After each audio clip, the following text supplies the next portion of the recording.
Então, irmãos, nós finalizamos a carta de 1 aos Coríntios. Pastor Igor deu o final daquela carta, dividida para que houvesse uma forma mais fácil de compreensão, mas a carta era uma só, não tinham capítulos. Então hoje nós vamos começar em 2 Coríntios, ou melhor, não seria a segunda carta realmente, escrita, redigida por Paulo, mas nós temos essas duas. Então para nós é 2 Coríntios.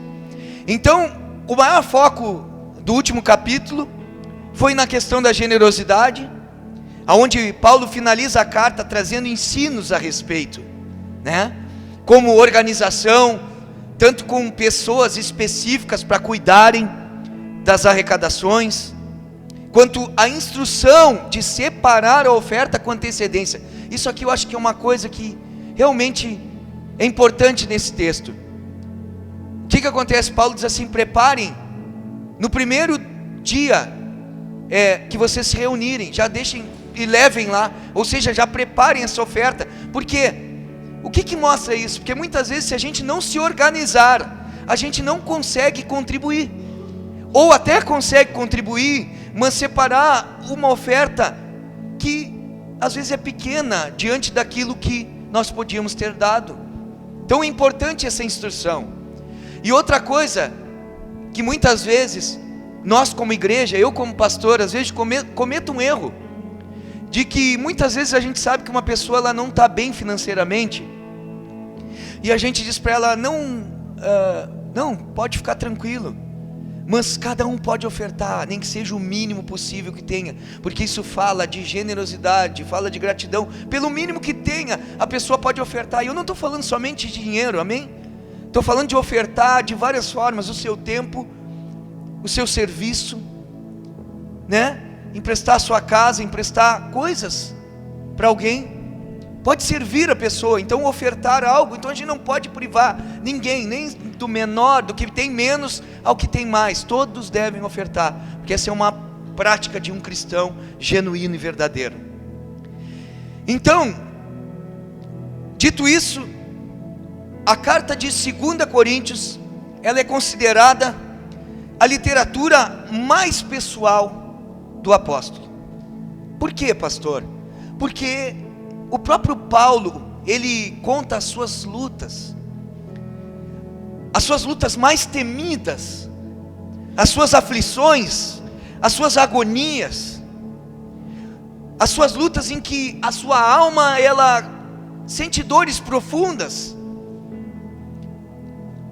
Essa carta, ela expressa as tensões que Paulo passou, as tensões mais íntimas, e também as suas experiências mais arrebatadoras, no seu tempo de oração, na sua intimidade com Deus, onde ele relata.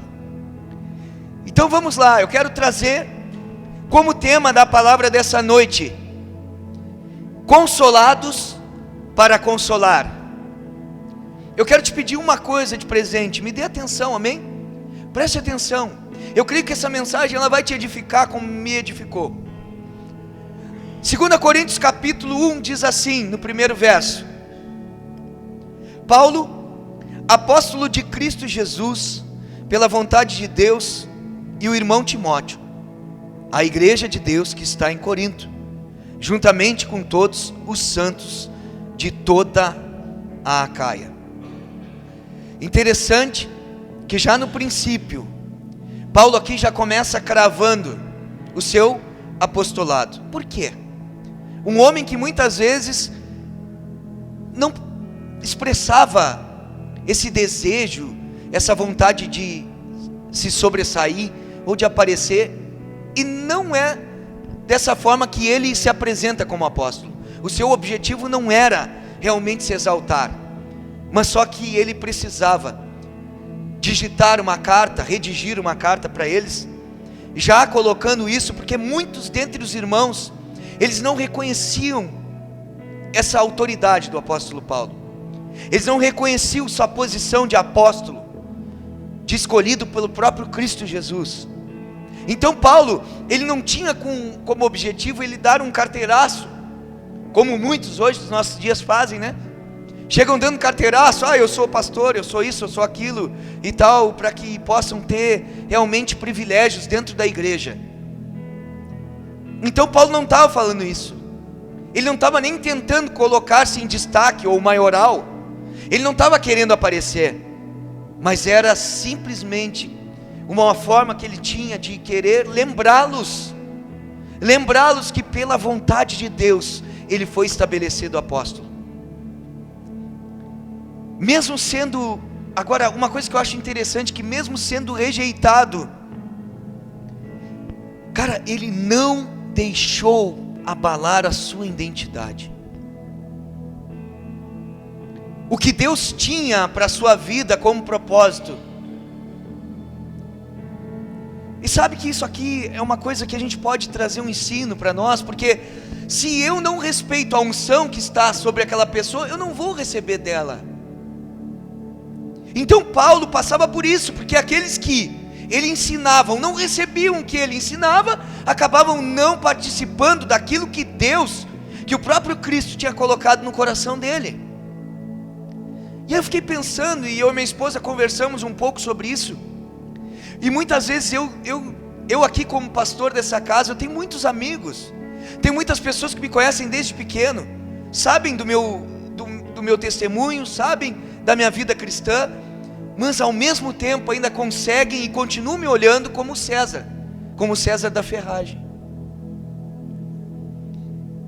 Essa figura, ela não pode ficar reduzida somente a esse homem, a isto.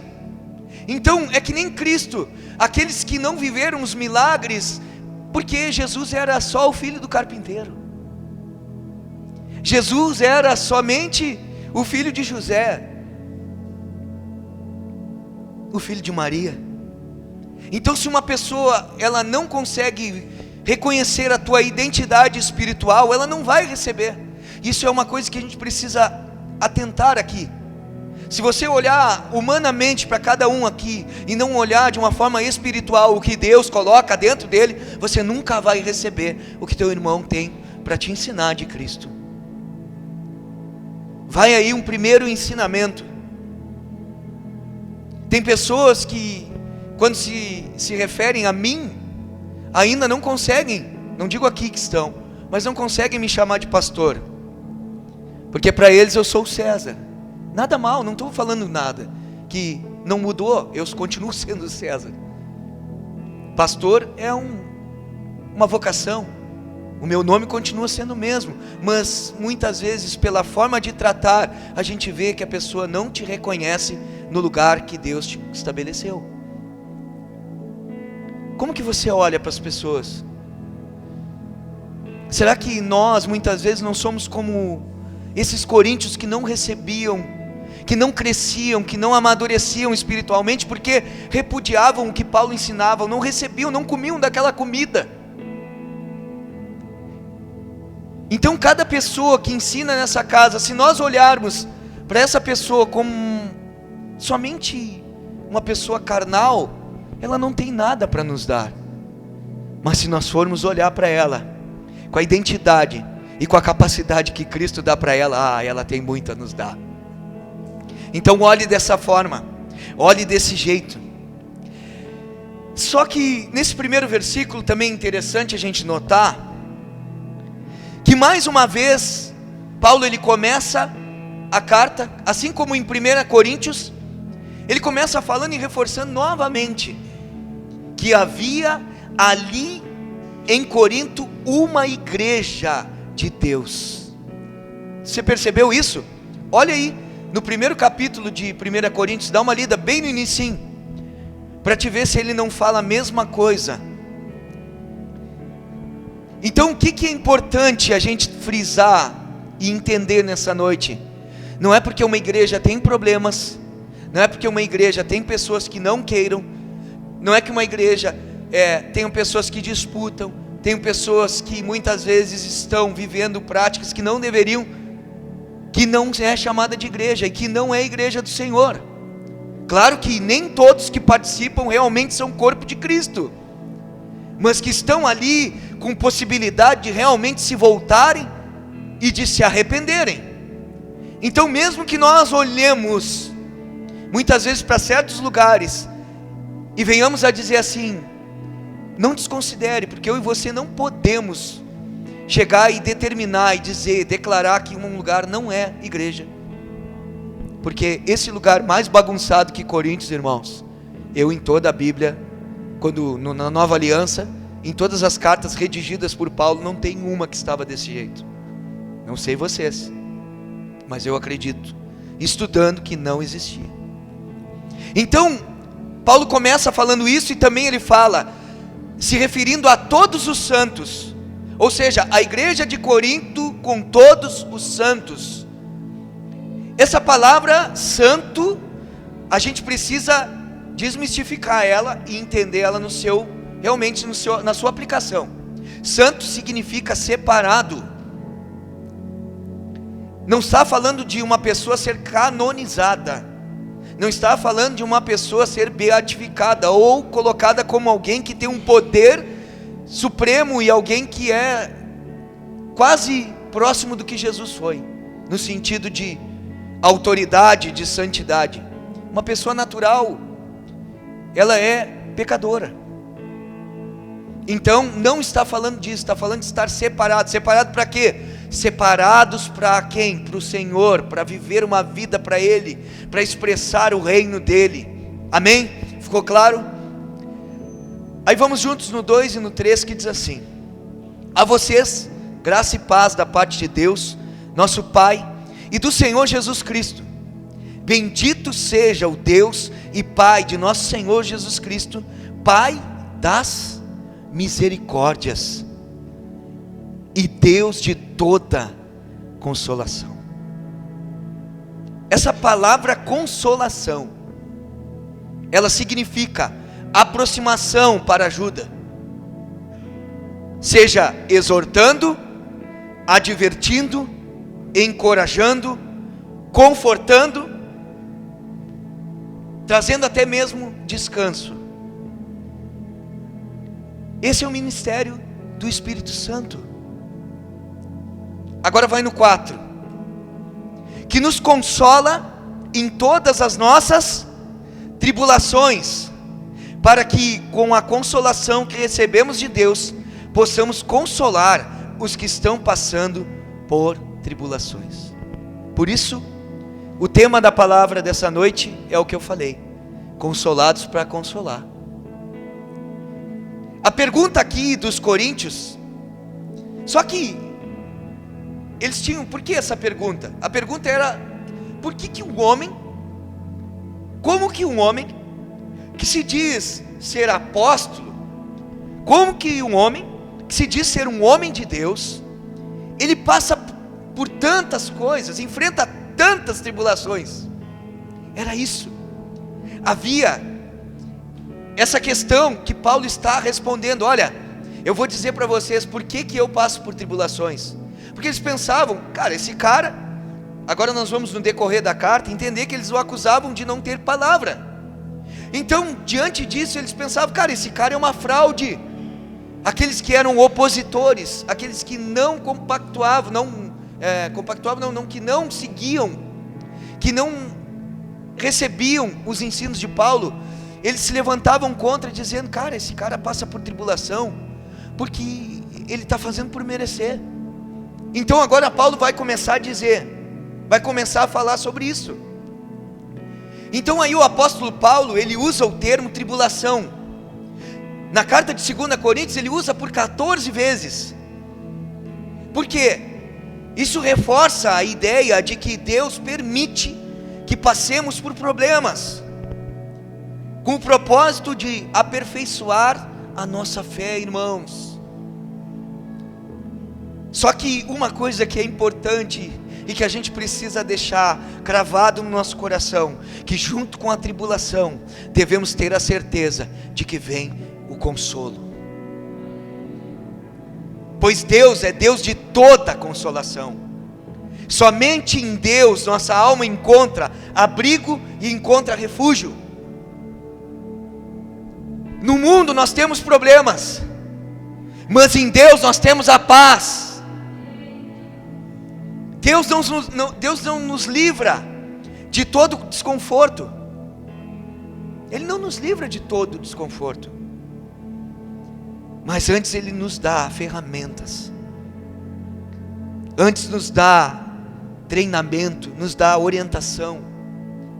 Para quê? Para que a gente possa suportar, para que nós possamos suportar os problemas da vida.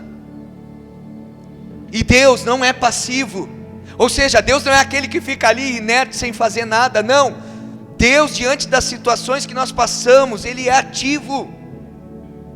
Ele é Deus que nos conforta, e Ele é Deus que ainda nos anima nas nossas tribulações. A palavra tribulação traz ideia de um peso, traz ideia de um peso esmagador. Nós somos achatados, muitas vezes por sentimentos, por circunstâncias, ataques que ocorrem do lado de fora e também do lado de dentro. Só que em tudo isso é Deus quem nos assiste, em nossas fraquezas, quando estamos com dor, quando as lágrimas muitas vezes rolam do nosso rosto. É Deus quem nos segura pela mão, e é Deus quem nos enxuga toda lágrima. Quando ficamos prostrados e vencidos pela luta da vida, é o seu braço forte que me põe de pé. Só que existe uma coisa, pois antes de trabalhar por meio de nós, diga assim: antes de Deus trabalhar por meio de mim. Fale isso, irmão. Antes de Deus trabalhar por meio de mim, Deus vai trabalhar em mim. Antes de trabalhar por meio de nós, Deus trabalha em nós, irmãos. Ele precisa realmente perceber que nós temos uma fé perseverante, que nós sofremos por amor, e que nós realmente agora fomos consolados por esse consolo do Espírito. Agora nós também podemos levar consolo para os outros. Só que a gente precisa entender que esse consolo de Deus, ele é realizado em nós, mas não para em nós. O que eu estou querendo dizer? Olha como a palavra de Deus, ela tem sempre um objetivo. Tudo aquilo que acontece nas nossas vidas, seja bom ou seja ruim, ele tem um propósito de ser e servir de instrumento de ensino para o meu próximo. Ei, você não captou isso? Não é somente as horas boas, não é somente as vitórias que você tem, mas é os dias de luta, de choro, de dor, muitas vezes de derrotas, de situações que a gente passa, mas que a gente atravessa essas tribulações e chega lá na frente e diz assim: ei, deixa eu te falar uma coisa, confia em Deus, permanece no Senhor, Ele é aquele que vai te fazer passar, Ele é aquele que enxuga toda lágrima, Ele é aquele que te levanta e te põe de pé novamente. É disso que eu estou falando, é disso que a Bíblia está falando, é disso que Paulo viveu, é disso que Paulo está dizendo para os coríntios. Nós não fomos chamados para ser um reservatório, nós não fomos chamados para ser uma caixa d'água, mas sim um canal que jorra a consolação divina. Nós somos consolados para consolar, irmãos. As angústias que passamos são pedagógicas, elas trazem um ensino. Jesus não nos faz sofrer por nada, Ele traz um ensino e nos permite passar, para que nós possamos realmente ser ensinados, sermos forjados, sermos trabalhados por Ele. Nossas angústias têm propósito, nossas feridas cicatrizadas tornam-se testemunho de cura para outros. Agora pare de perguntar: por que eu passo por isso? Ei, agora você já sabe.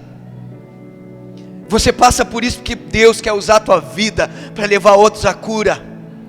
Deus quer usar a tua vida para levar outros à esperança do Evangelho. As nossas experiências servem de instrumento de encorajamento para os outros.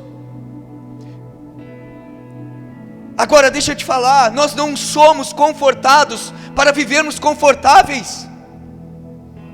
Não somos confortados para vivermos confortáveis, mas para levar conforto aos corações,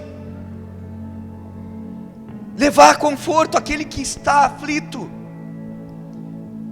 Está entendendo, irmãos? Quando Paulo diz, e quando aquilo entrou como uma flecha no meu coração, e eu citei, que ele falou sobre não fazer a graça de Deus em vão, é isso.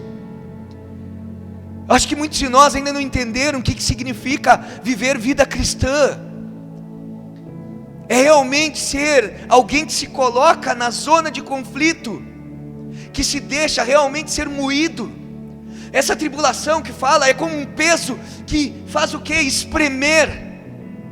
E aí eu me lembro de uma palavra que eu recebi lá atrás, que um dia uma mulher, no Espírito Santo, ela olhou, me chamou na frente, ela olhou para mim, botou a mão e disse, apontou e disse assim: tu acredita que Deus fala? Eu digo, eu acredito.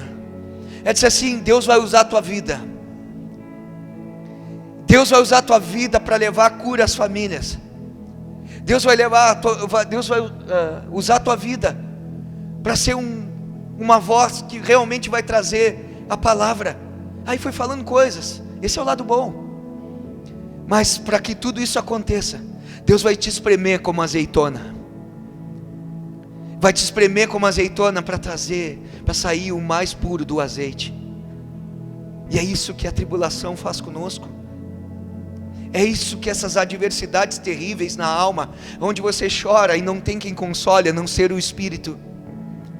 Onde você muitas vezes toma decisões que você percebe que você ficou sozinho, mas sozinho não é sozinho, porque o Senhor está contigo.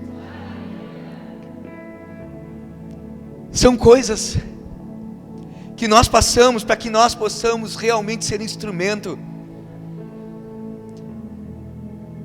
Não queira ser o que o outro é, sem antes passar pelo que ele passou. Não deseje ter a vida de alguém que realmente se inspire em você, se você não está disposto a passar pelo que ele passou, pelos processos, pela lapidação. Muitas vezes a gente quer, eu quero ser usado por Deus. Pois é, todos nós queremos. Só que para Deus usar, Ele não vai usar quando nós estamos cheios de nós mesmos. Ele precisa tirar, Ele precisa esvaziar essa talha, Ele precisa esvaziar esse recipiente dessa sujeira e começar a botar da sua água que é limpa, que é purificadora. E aí Ele vai e enche essa vida de água, e aí faz jorrar. Hebreus 10, 24 e 25, olha comigo ali o que diz. Hebreus 10, 24 e 25. Diz assim: e consideremo-nos uns aos outros, para quê? Para incentivar-nos ao amor e as boas obras.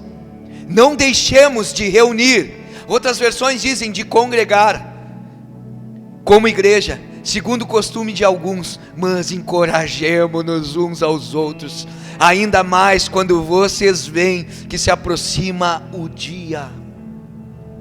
Por isso a importância do corpo, da comunhão com a igreja, da comunhão com os irmãos. É aqui nesse lugar, irmãos, que nós somos incentivados a amar primeiramente a Deus e ao nosso próximo. É aqui que nós somos incentivados e também a praticarmos boas obras. É aqui que eu te encorajo e você me encoraja. É aqui que eu te consolo e você me consola. É aqui que nós exortamos uns aos outros. Está entendendo? Agora, quantos de nós aqui, irmãos, quantos de nós aqui já foram consolados? Quantas vezes Deus usou irmãos para me consolar?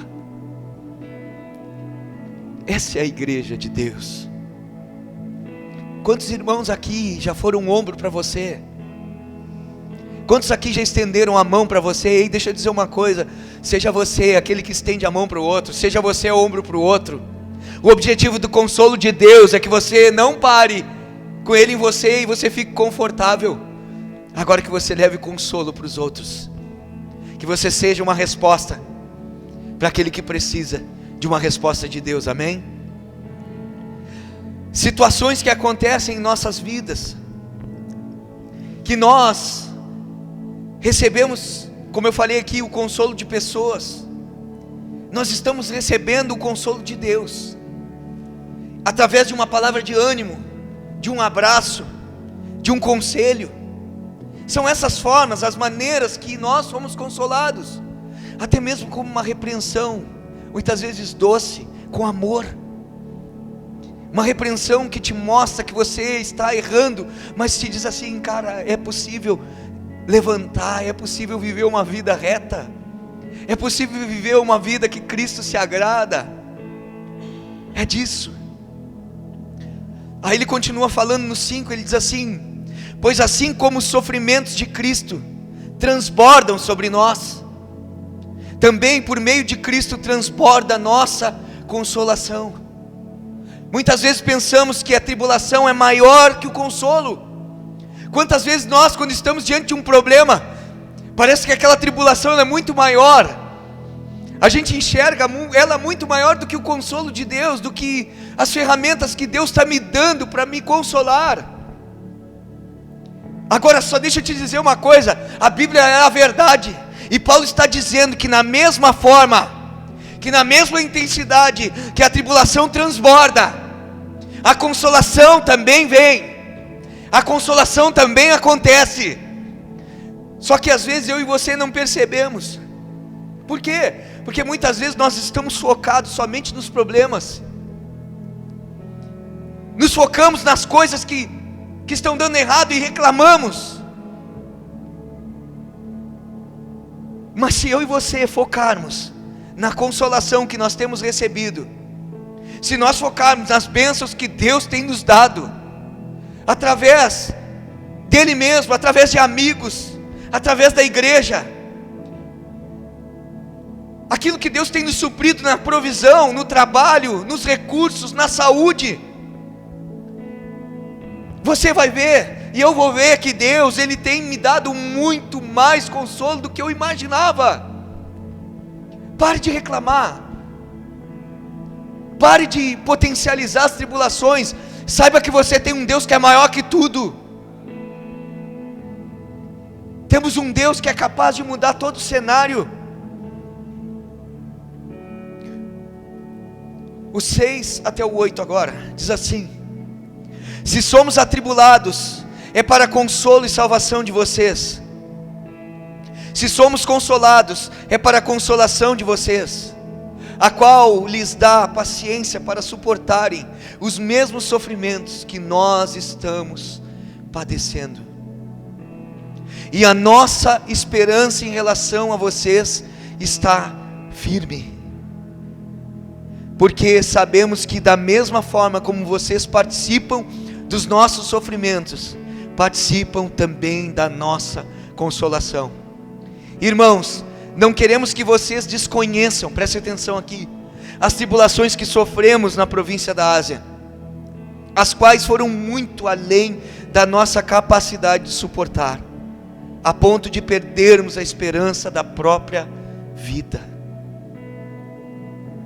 Preste atenção aqui, Paulo estava falando de consolação em todos esses versículos anteriores que nós falamos.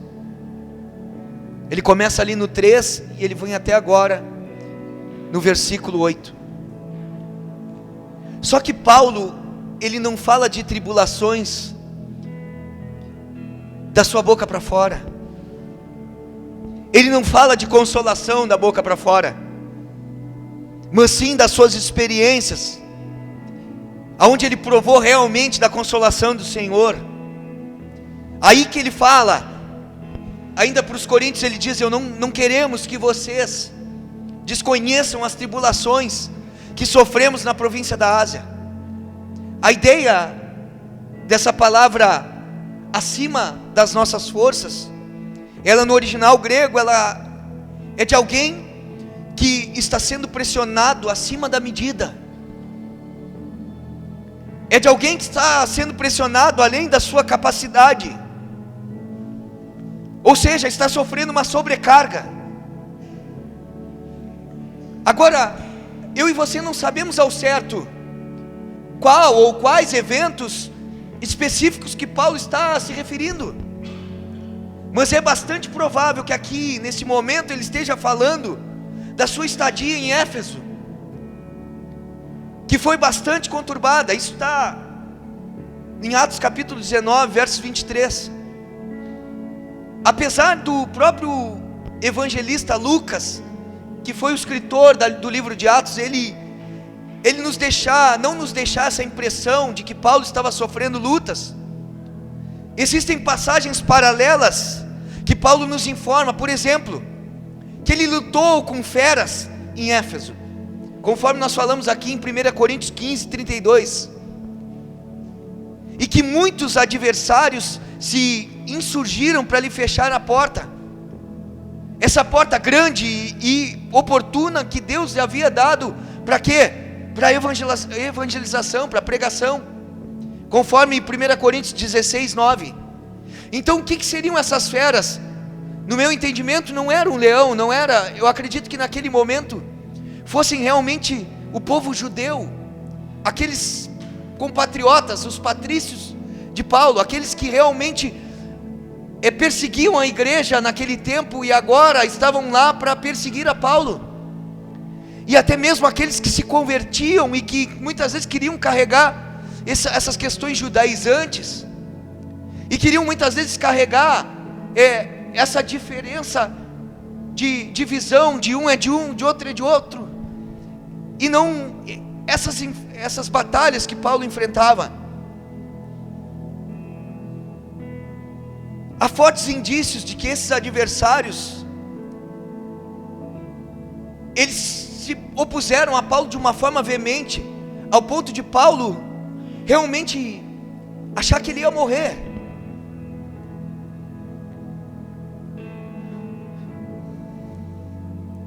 Agora, nós precisamos entender uma coisa. Existe uma diferença entre tentação e provação. E ainda mais eu te digo, existe uma diferença entre tentação, provação e tribulação. Aqui, Paulo fala em tribulações muito além do que podemos suportar. Abre agora em 1 Coríntios capítulo 10, versos 13. A palavra mais certa para esse texto seria realmente tentação.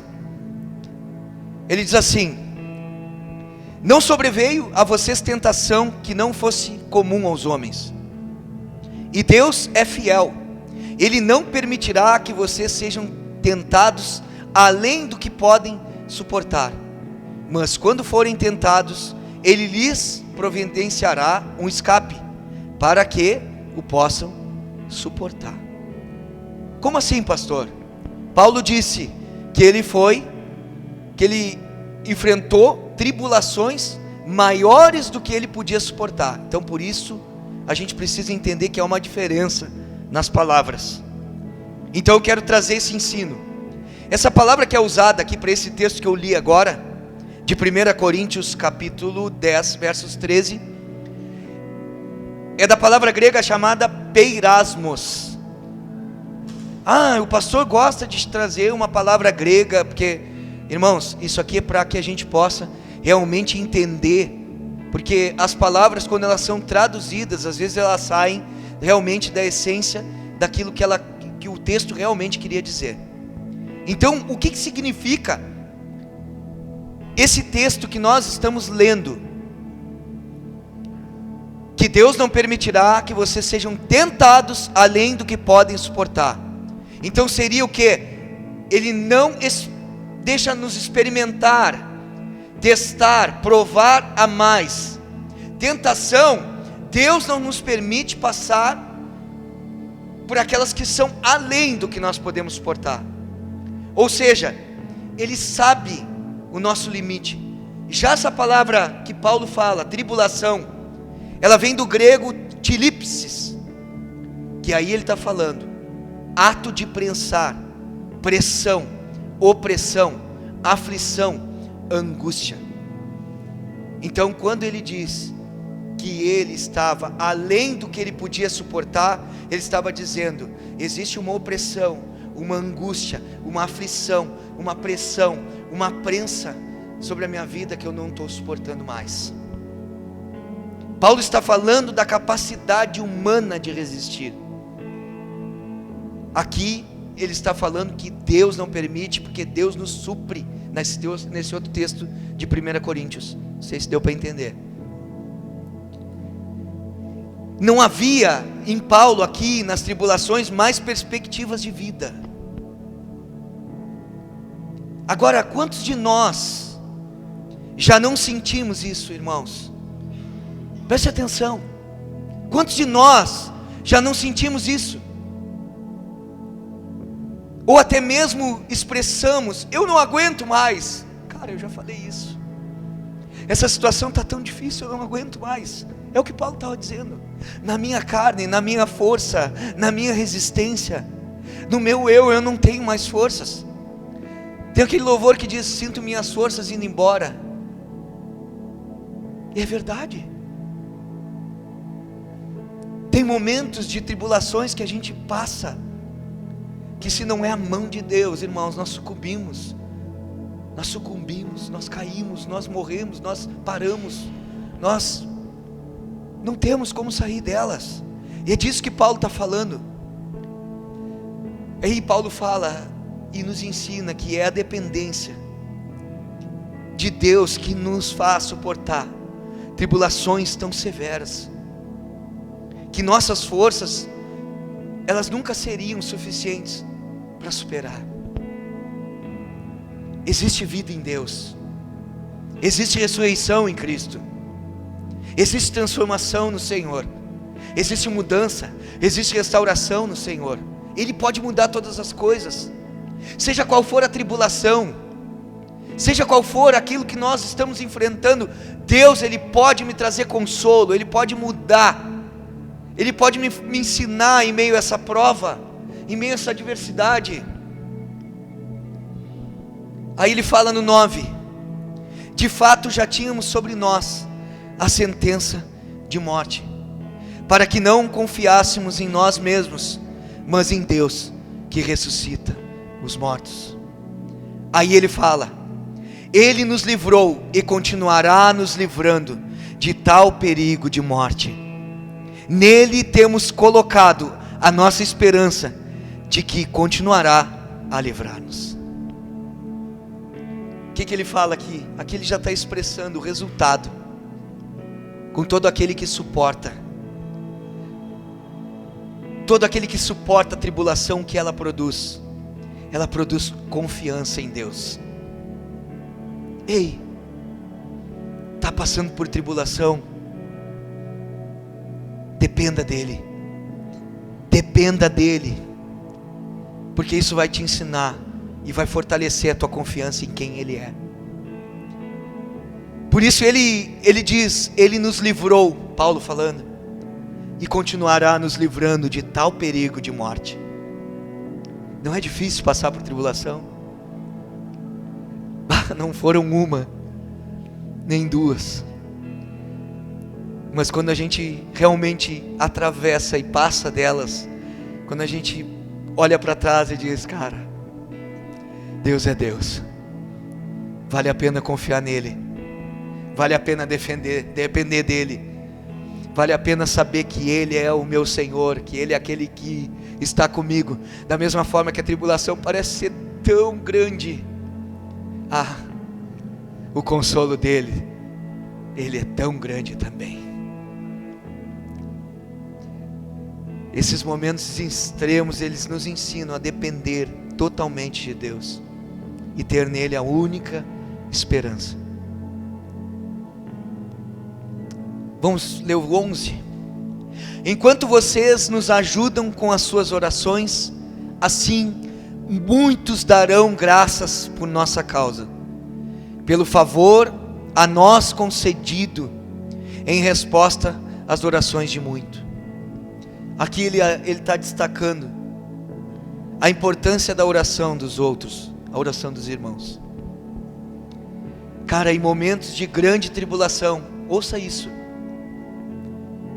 em momentos de grande tribulação, que outros enfrentam, ou que você enfrenta, a melhor forma é ajudar orando, ou pedindo para alguém orar.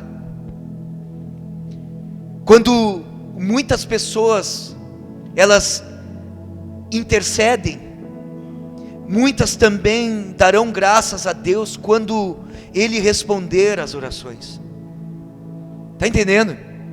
Porque quando houve uma resposta de Deus, uma intervenção de Deus, todo mundo, Deus é Deus. Envolva pessoas. Sempre que enfrentamos dificuldades, devemos contar com os irmãos. Devemos contar situações que podem ser contadas, dizer, orem. Alguém, não digo para todo mundo, mas alguém que tu confie, pessoas que tu saiba que vão te auxiliar, que vão realmente se colocar em oração para te ajudar, te sustentar. Pois quando vêm as respostas, as orações, todos eles vão glorificar, e todos glorificam a Deus, dando graças a Ele.